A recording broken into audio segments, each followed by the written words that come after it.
Hello again, Chris Lee and Max Barr here to preview three SEC basketball games for Tuesday, February the 13th. Texas A&M travels to Vanderbilt, LSU goes to Florida, and Ole Miss in Kentucky in Lexington, and probably the game of the night. Before we tell you more about those games and get into our picks, a reminder this is brought to you by Bet Online. Playoff time has passed in the NFL.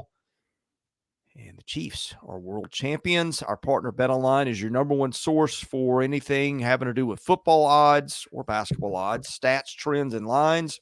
Everything from point spreads to hundreds of bets on everything from the coin toss to the color of Gatorade.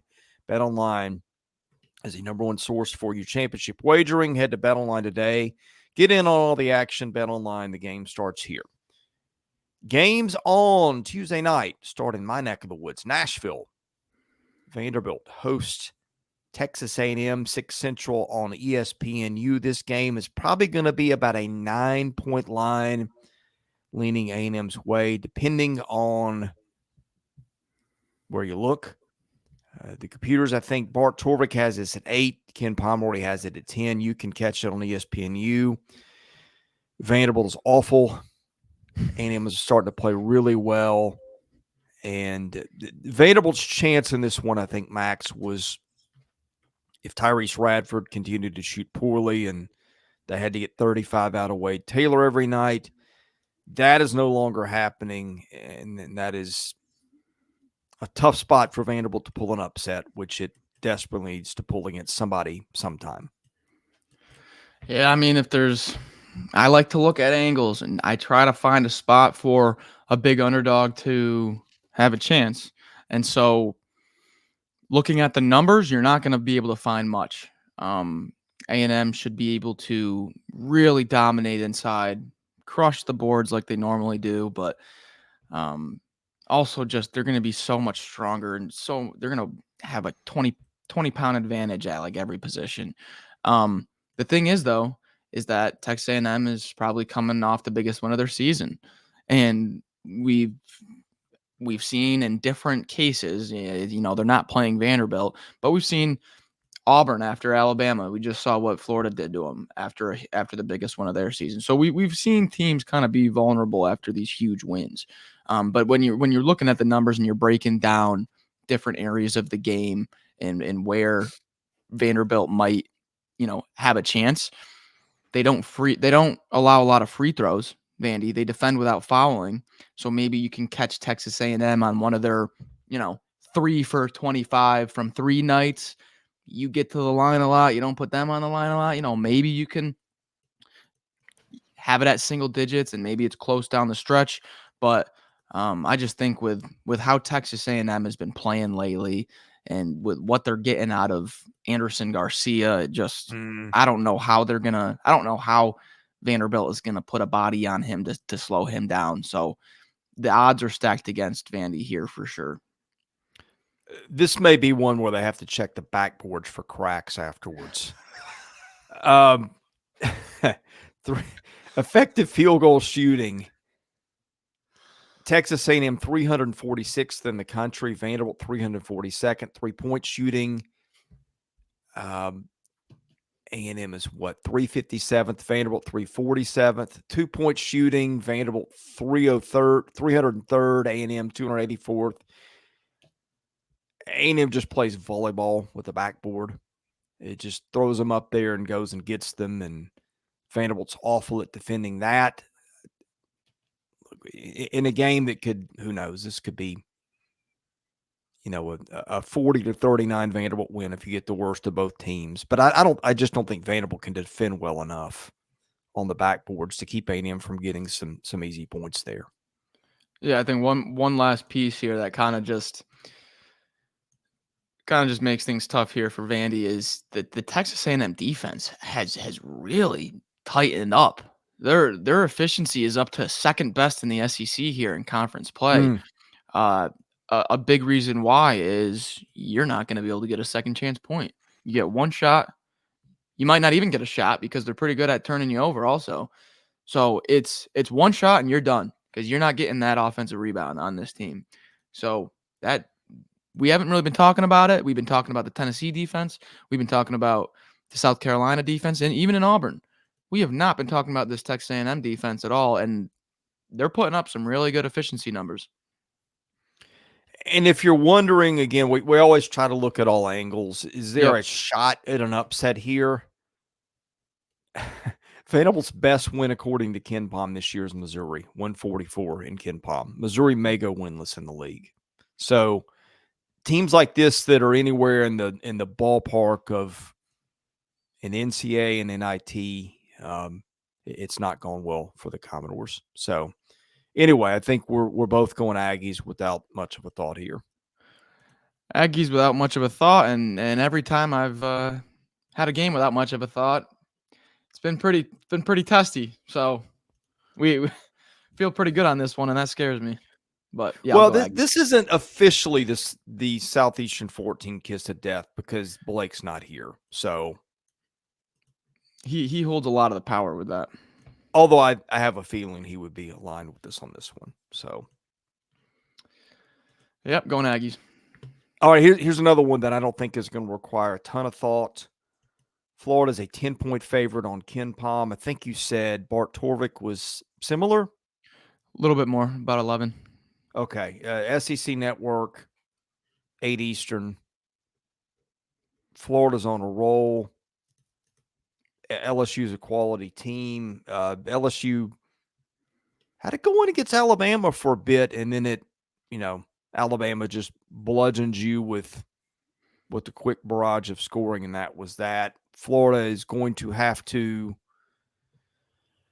come down from its high of that big win over Auburn, which was never really much of a game. But I just trust this Gators team right now. It's so much offensive firepower. The defense needs to get a little better, but it's not been awful. What do you see of interest in this one, Max? Well, I'm kind of curious to see how LSU responds after last week. Getting pretty much drilled by Tennessee and Alabama back-to-back games. Do they walk into Gainesville kind of with their tail between their legs, a little bit of a crack in the armor, or do they walk in with their heads on fire, needing a win back against the wall, playing lights out? I don't know which one we're going to see. I could see a path where both come to fruition. I don't know which one really to expect. So and then on the other side, Florida coming off of a huge win. Do they kind of come out a little bit slow out of the gates, or are they full of confidence now and are going to look like world beaters again? I don't know. So looking at it from like a betting spot, is this a look ahead letdown? I don't really know. I can't get a good read on it. So when you look at the just breaking down team against team and strength against strength and whatnot, obviously with Florida, what are we going to say, Chris? We're going to talk about the rebounding and how they're going to crush the boards. And this is an LSU team who at times has shown that they can rebound, but at other times have been out rebounded by 20. A little bit of, what I'm starting to see here is we have kind of some inconsistent teams here playing against each other where they've had, a lot of variance game to game by results. Are you seeing any real big angle here for either side, Chris? Well, here's one of interest. Jordan Wright's not been very good the last couple Yeah. of games. And Jordan Wright's a guy that on a given night can give you 30. Will Baker has stepped up and become a big scorer for them lately. We've talked about how Wright and Cook have been so consistent for LSU this year until recently. But I just look at this one, and Florida's just got so many offensive weapons between Clayton, Pullen, Samuel. You've seen Condon do it at times. Will Richard is a solid scorer. And Logton has given you double-doubles. Kugel, that was the last guy on my list. But, he just popped up for, 22, 23 the other night. Great game. And so I just – this is one to me, you start counting guys who can score in bunches, and LSU's got more – or excuse me, Florida's got more of them, and Florida's playing at home.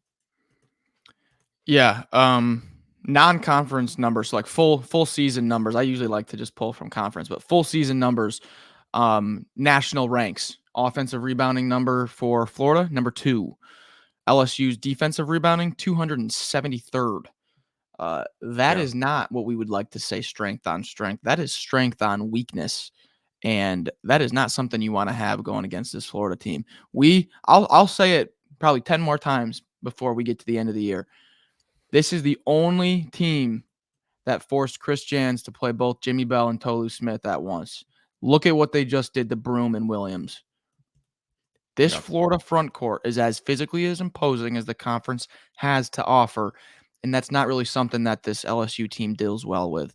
So I'll be going pretty confidently here with Florida, although if you want to look at it from an LSU angle, you do have Florida coming off of probably their biggest win of the year, and you might be able to catch them coming out slow out of the gates. Gators. Next up, this is the most interesting game of the night. Yeah. Max, I'm going to give you a stat. Man, what alternate universe are we living in when Kentucky has got twice as many losses at home as it has on the road? We're one of the alternate universes. One of them we're in, because I don't know. We ain't on Earth. No, what is going on, in three in a row. No, look, let's to be fair, lost to some good teams. Florida, Tennessee. The Florida game's in overtime, and Gonzaga, a 4-point game. And Gonzaga is not a team that's done a lot of note, but it is 19 in Ken Pom. And, of course, Gonzaga's always got talent. So there's that. But there was also, you go back to December the 2nd, the game that we just kind of said, that was December. It was a young team. Stuff happens. The loss to UNC Wilmington, which is 101 in Ken Pom? Yes. I mean, and you go back a little further, the Georgia game on January the 20th, Kentucky was up big in that one. I'm not going to say almost let that get away late, but it was closer than it should have been. It feels like it's been a month since Kentucky's played really well at home. And that was the Mississippi State game in what should have been a kind of a tough matchup for these guys. I guess not. Mississippi State's not a team that scores in bunches. That's really what bothers Kentucky. But on the other hand, and by the way, this game is going to be 9 Eastern on ESPN. And Kentucky's going to be about a 7-point favorite, I think, looking at the computers. All right, give or take a few points, somewhere around 2 possessions probably. All right, but here's another thing that just, I don't know. I don't know how to make sense of it. Ole Miss has got those erasers on the back end. It's got Chris Beard as its coach. Statistically, Ole Miss's defense is even worse than Kentucky's on the whole. 132 in Ken Pom. They'll go to conference only, and Ole Miss is 12. Kentucky would be what? 10. So that isn't that crazy? As bad as Kentucky's defense has been, Ole Miss says Ken Pom has been worse. Yeah, well, I think there's truth tempo, to that. I know tempo's part of it. I get it, but yeah, tempo's part of it, but also Ole Miss is such a poor defensive rebounding team that analytically drags that number way down, as it should. But like first shot defense for Ole Miss is not terrible. It's just they get destroyed on the boards, second chance points. This is going to be, I like how you opened it up with most interesting game of the night.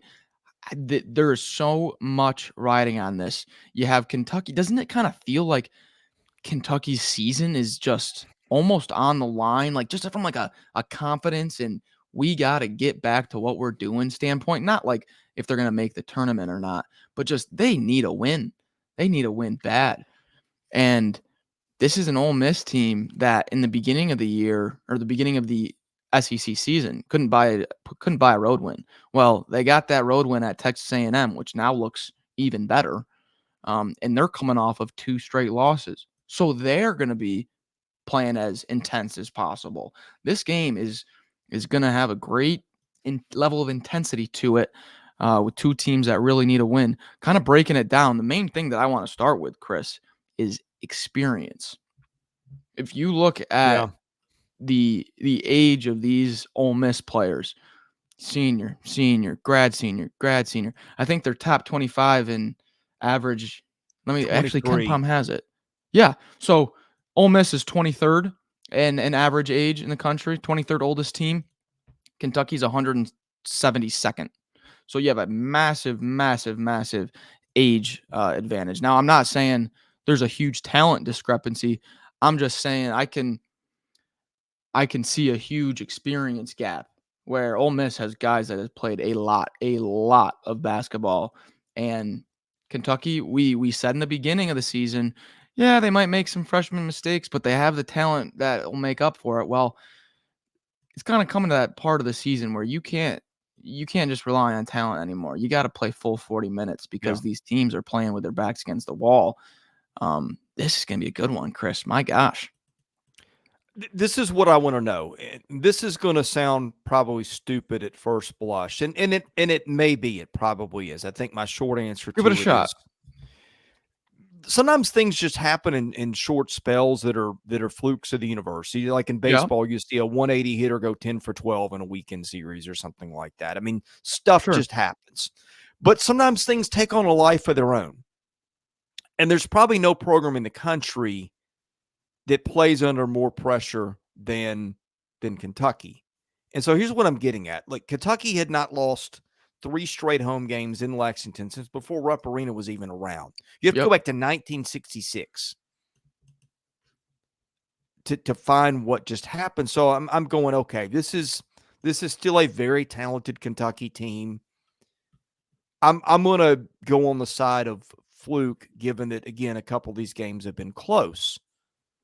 On the other hand, sometimes after a while, a thing that doesn't really seem like a thing becomes a thing under the weight of all the pressure. And again, there's no team in the country that probably feels it like Kentucky. I almost wonder, like, you better off having this one in Oxford if you're Kentucky, or Mm. on a neutral floor somewhere, because I'm not going to say that Kentucky fans are going to come out and boo their own team or anything like that. That's not what I'm saying. But the pressure is mounting, and when you are playing in front of your own people on what's starting to feel, I'm not going to call it a must-win game because Kentucky can still win it, and you'd pick the field today, and Kentucky would still be in it pretty safely. But you know what I'm getting at? There are things that are starting to add up that are atypical Kentucky. The losses at home, the horrid defense, and as you pointed out, Ole Miss is a lot more experienced. Yeah, and another factor that I forgot to mention is this is an Ole Miss team coming off of a weekend off and Yep, play on which has Saturday. been a big thing in this league this year. Every It team has that has been. come in on a week off has won, except for the time that the two teams matched up Yep. that have both been e- off. So Every instance in where a team has had the week off and they are going against a team that did not have the week off, that team that is coming off the rest has won. It's it's not a fluke. It's not they're just catching good matchups and we're pulling out a trend that might not stick. This is a team that has a week off, comes well rested, well prepared, and just has a little bit more pep in their step. It's mm, you can't deny it. And yeah, this is going to be at Kentucky. It might be about a 2 possession spread, but with how things have been playing out in this league, with teams coming off of that rest, I think this is going to be a real closely contested game. yeah, I do too. If Ole Miss could just defend better, Yeah.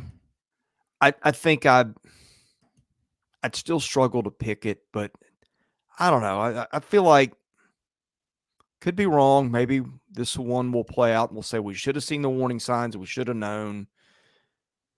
But I just feel like you were tempting fate if you pick Kentucky to lose another one of these in that building. And Kentucky's just got so many guys that can make shots. I don't know where. Do we know what Trey Mitchell's status is heading into this one? Day to day. It's Okay. all it's all I've seen. It's a back, and at some point, backs can be slow to heal. You want to make sure he's better. I don't know. I think Kentucky can still win without him. Yeah, I think it's gonna be a huge matchup. An absolutely massive matchup at the 4 between Brakefield and Thiero. That is really going to be a big matchup because Thiero obviously stepping in for Mitchell at the 4. I'm gonna pick Kentucky here. I'm gonna play it safe. But when I say I think this is going to be a very closely contested game, I would be surprised if it was kind of in a blowout Yeah. or if anyone was really out to like a 15 plus type of lead. I'd be surprised because yes, it's at Kentucky and their backs against the wall, but you have Ole Miss coming off that week of rest, Yeah. which I really like. So a lot of storylines playing into this one here. Yeah, I'm with you. Give me Kentucky and hold your breath. Yep. Yeah. All right, thank you for watching our previews. We'll be recapping these games either Tuesday night or Wednesday morning. Best way to get those, hit the subscribe button. If you hit the like button, that helps our analytics. We're previewing every single SEC on SEC game. We're breaking them down afterwards. Thanks for watching us here at Southeastern 14, presented by Bet Online.